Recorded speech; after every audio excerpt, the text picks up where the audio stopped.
Welcome to the training for Smart Smiles, an oral health curriculum from the Delta Dental of Virginia Foundation, developed by Macmillan Health. My name is Joy, and I'm from Macmillan Health, a health education center in Northeast Indiana. Today we will be going over definitions of some terms you will encounter throughout the curriculum.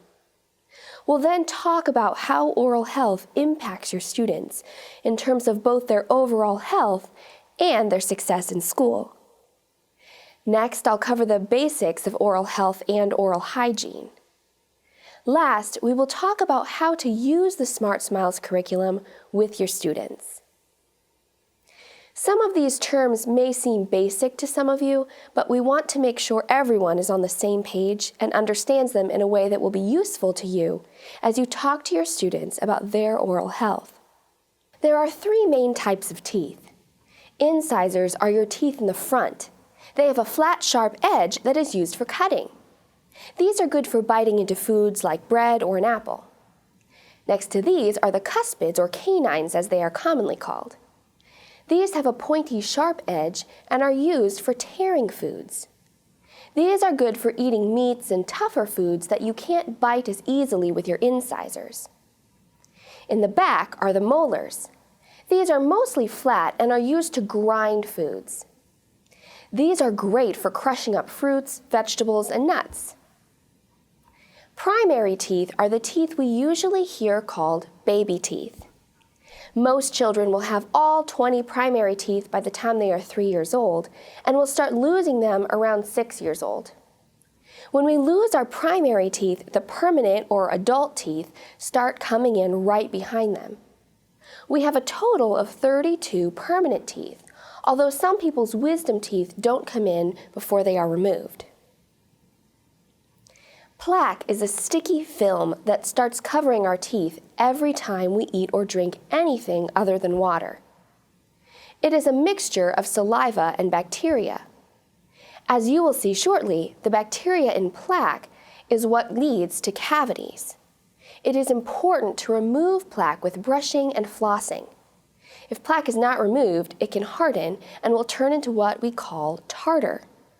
Once tartar forms, it can only be removed by a dental professional. Caries is a term for tooth decay or cavities. A cavity is a hole in a tooth called enamel. We will talk soon about why cavities can be bad for your whole body, not just your teeth. Cavities are chronic because they cannot be cured. They can only be filled to help prevent them from getting worse. The bacteria that causes cavities can be passed from one person to another. In kids, this is common when a parent eats from the same utensils as children. Nutrition means eating for a healthy body. For the purpose of this curriculum, we want to point out that teaching children about nutrition should not be about good and bad foods. It is important that we don't call any food bad. Many children are in food-insecure homes where no food is bad food. Instead, we should be teaching nutrition from the perspective that some foods are healthy for our teeth and bodies, and other foods are not healthy and should be limited whenever possible. Fluoride is a mineral that we naturally have in our teeth and bones. We need to resupply our teeth with fluoride so they are strong and can resist getting damaged by acids that try to eat away at tooth enamel. In many places, fluoride is either found naturally in the water supply or is added when the water is treated for drinking.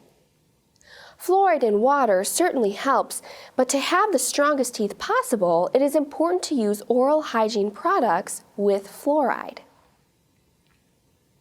To give you an idea of the extent of the problem, let's take a look at a couple of oral health statistics. 1 in 5, or 20% of children between 5 and 11 years old have at least one untreated cavity. This means that in your kindergarten through 5th grade classrooms, 1/5 of your students could have a cavity right now that is causing them pain and discomfort. Decay is not distributed equally across children and adolescents. Youth from low-income households are twice as likely to have untreated cavities. This is partially due to a difference in access to dental care, but it is also because of the food insecurities I mentioned earlier. If a family cannot afford healthier foods or doesn't have time to prepare home-cooked meals, those children are more likely to eat foods higher in sugar, which are less healthy for teeth. It is common to hear people say, "They're just baby teeth, so it doesn't matter if they have cavities." However, oral health issues are not isolated to within the mouth. They can have lasting effects on the whole body and the mind. When we have cavities or other oral health issues, it can cause quite a bit of pain and discomfort. This means students may not be able to pay attention in class or may act out with misbehaviors. They can't eat healthy, crunchy foods as easily, so they aren't likely to have balanced nutrition. And they are more prone to chronic infections, like repeated ear infections. Oral health issues can also have a significant impact on social and mental health. If a student has visible decay, their self-esteem may be lowered. As we know, other children can tease and make a child with decay feel bad about the condition of their oral health. Poor oral health can have a negative impact on your student's school success as well. For example, students with oral health pain are 4 times more likely to have low grades. Missing school is a huge side effect of poor oral health as well. For every 100 elementary students, 58 hours of school are missed due to oral health problems. In high school students, as many as 80 hours are missed. School attendance has a direct correlation to the likelihood a student will graduate high school. As you can see, oral health, even in very young students, can have a lasting impact on their success. Here is an image of the inside of a tooth. The inner layer, or the pulp, contains blood vessels and nerve endings. If there is an untreated cavity, bacteria from the mouth can get into the body similarly to how bacteria can get in through a cut in the skin. The bacteria can then cause secondary infections all over the body. So how exactly does a cavity form? We all have bacteria in our mouth, just like we have bacteria on our skin and in our gut. It's natural. The bacteria in our mouth feeds on sugar from our food and drinks. All food and drinks, except for water, have sugar. When the bacteria feeds on that sugar, it forms acid as a byproduct. This acid byproduct and the acid we get directly from things like carbonated drinks tries to eat away at tooth enamel. If we have too much sugar in our diet, and if we don't brush and floss like we should, we will start getting tooth decay. Saliva does help rinse sugar out of our mouth to some degree, but it takes time. That is one reason why it's important to avoid snacking all day, so we don't have a constant source of sugar for the bacteria to feed on.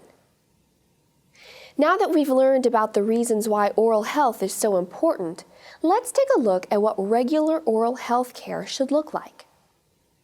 Everyone should be brushing their teeth 2 times a day for 2 minutes each time using a pea-sized amount of fluoride toothpaste.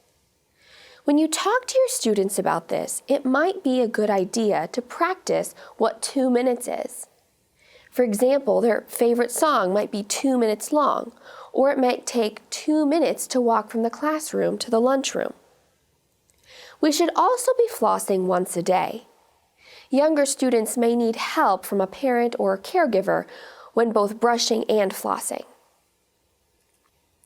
As I mentioned a moment ago, we should try to limit the amount of sugar in our mouth.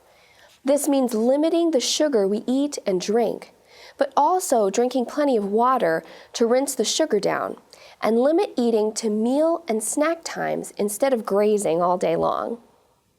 And finally, a visit to the dentist every 6 months is important so they can catch any signs of dental decay before it becomes a bigger issue. Proper brushing techniques are important. To brush teeth correctly, place your toothbrush at a 45-degree angle to the gums. Gently move the brush in small circular strokes.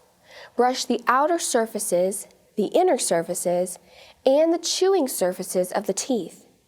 To clean the inside surfaces of the front teeth, tilt the brush vertically and make several up and down strokes. Continue this for 2 minutes, then spit out the extra toothpaste. If you are teaching students in kindergarten through 2nd grade, there are a couple of things you'll need to know about their oral health. Children will typically start losing their teeth at about 6 years old. Children can be scared or excited about losing a tooth, but it is important that you let them know it is a normal thing that happens as they grow up. It is also important to know that their primary teeth affect their permanent teeth. The roots of the primary teeth wrap around the permanent tooth underneath it. When a baby tooth falls out naturally, the roots have reabsorbed, so often people don't realize primary teeth have roots. If primary teeth are removed early because of decay, their permanent teeth under the gums can shift dramatically. This can result in a child having permanent teeth so far out of alignment that it is a medical issue, not a cosmetic issue. These children can have pain in their teeth and jaws that can last a lifetime. Children of this age are also forming habits that they will take with them throughout their life, so it is important that they learn how to care for their teeth as early as possible. For students in grades 3 through 5, it is helpful to know that they will typically have all of their permanent teeth by age 12, except for wisdom teeth, which come later in teen or young adult years. We should be helping students in this age group to understand how important it is for them to take care of their adult teeth. It's extremely important that children in grades 3 through 5 are developing good oral hygiene habits now. If they are already practicing good oral health care, this is the time to solidify those habits through encouragement and reinforcing what they know in new ways like fun activities. The Smart Smile curriculum focuses on a few main themes. First, healthy teeth and gums impact overall health. As we have talked about, poor oral health can have negative consequences on physical, social, and mental health, as well as school successes. Next, good nutrition contributes to healthy teeth. Healthy teeth are necessary for eating the foods that will help our bodies stay healthy. Those healthy foods also help our teeth to stay healthy because of the nutrients we get from a balanced, nutritious diet. Finally, brushing and flossing are important steps to oral health. As we've seen, even primary teeth are important to lifelong health, so taking care of them with good daily habits is key. Each lesson in the Smart Smiles curriculum has the same layout to make it easy to follow along every time. At the top, you will find the Virginia 2020 Health Standards of Learning, with which each lesson aligns. Next, each lesson has a list of objectives to let you know what your students will be learning about. Any materials you need to gather or print for the activity will be listed next. Some lessons will have optional materials. If that's the case, you would see those listed just after the required materials. The introduction is a paragraph that will get the conversation started about the topics covered in that lesson. Many of the lessons will ask you to play a video in the next step. The videos each have educational material to teach your students what they need to know about the topic of that lesson. After the videos will be a class discussion. This is designed to expand on what your students learn in the videos. Lastly, each lesson has an activity. The activities are fun and engaging and were developed to help reinforce the oral health education your students receive. There are alternative ideas and extensions you can use for every lesson. If your students are learning remotely, this section will have ideas you can use to conduct the lesson in a way that will still be fun and engaging for your students. The brushing and flossing chart is included in the curriculum and is a way for you to encourage your students to take control of their own oral health care habits. Students can take these home and mark them every time they brush and floss. It's up to you to decide how you encourage your students to complete this, but one suggestion is to make it a homework assignment or an extra credit opportunity. After you finish the Smart Smiles lesson, the oral health conversation doesn't have to be over. We encourage you to keep talking about oral health. You can remind your students of things they learned. For example, you might develop a ritual of asking your students every Monday morning who has been brushing their teeth twice a day, every day.